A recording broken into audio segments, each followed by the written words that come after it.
O negative 4 platelets की demand थी hospital वालों की तरफ से उस खाला के लिए, जो कि इस टाइम रात के 9 बजे मिलना बहुत ही मुश्किल था, लेकिन उनकी नसीब मिल चुका है हमें अल्हम्दुलिल्लाह से। दिन कैसे गुजरा, रात कैसे हुई, कुछ मालूम नहीं हुआ। बायोप्सी रिपोर्ट्स मिल चुकी थी 10 दिनों के बाद, और इतना बड़ा हंगामा होगा हमारी उन बेवा खाला को लेकर, इस बात का हमें कुछ भी पता नहीं था। बायोप्सी टेस्ट कराने की एक ही मेन रीजन होती है, डॉक्टर देखना चाहते हैं क्या इस मरीज के अंदर कैंसर के जरासीम है कि नहीं। ये सारी चीजें रिकॉर्ड करके वीडियो में बताने का मकसद ये है दोस्तों, आप सभी की वजह से पॉसिबल हुआ है कि उस बेवा खातून का इलाज हो रहा है, उसके 2 यतीम बच्चों की कफालत भी हो रही है। दोस्तों अगर आपके दिल में दर्द है औरत जात के लिए, आज आप ये वीडियो बिल्कुल भी स्किप नहीं करेंगे, वीडियो के एंड तक देखिए। हमने आपसे वीडियो के दरमियान एक छोटी सी गुजारिश की है, प्लीज वो हमारी आप लोग पूरी कर दें। तो आज दूध का दूध पानी का पानी है।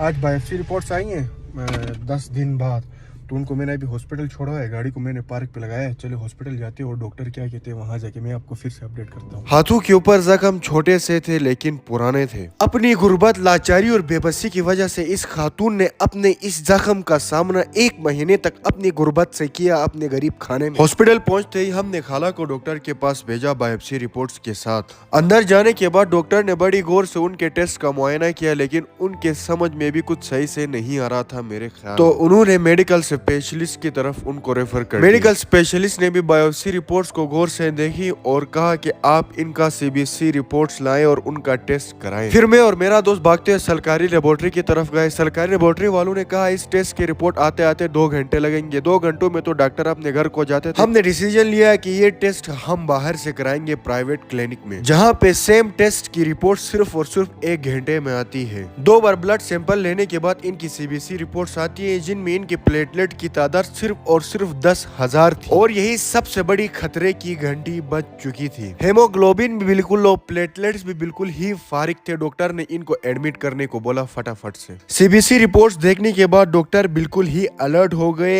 एक साथ उन्होंने फिर 7 ब्लड टेस्ट कराने को बोला। सारे टेस्ट तो यहाँ पे नहीं हो रहे थे, हम जाते हैं प्राइवेट क्लिनिक की तरफ। 7 ब्लड टेस्ट में से 2 सिर्फ सरकारी हॉस्पिटल में हो रहे थे, बाकी सभी हमने प्राइवेट कराने थे। बाकी की सभी ब्लड टेस्ट हमने हॉस्पिटल के बाहर ही एक छोटी सी लेबोरेटरी थी वहाँ पे जमा करा दी। बाकी का एक ब्लड टेस्ट, जिसको विटामिन B12 ब्लड टेस्ट कहा जाता है, वो डाउन से होके आता है, सो हमने इस लेबोरेटरी के थ्रू उसको डाउन भिजवा दिया। दोस्तों आप यकीन करें या ना करें, आज एक दिन सिर्फ 60,000 प्लस की अमाउंट लग चुकी। डॉक्टर्स और रिपोर्ट्स के मुताबिक खाला को एनीमिया की बीमारी है। इसका इलाज कराते कराते लोग अपने घर और जमीनें बेचते हैं, लेकिन दोस्तों मेरे पास आप थे और अल्लाह की रजा और अल्लाह की तरफ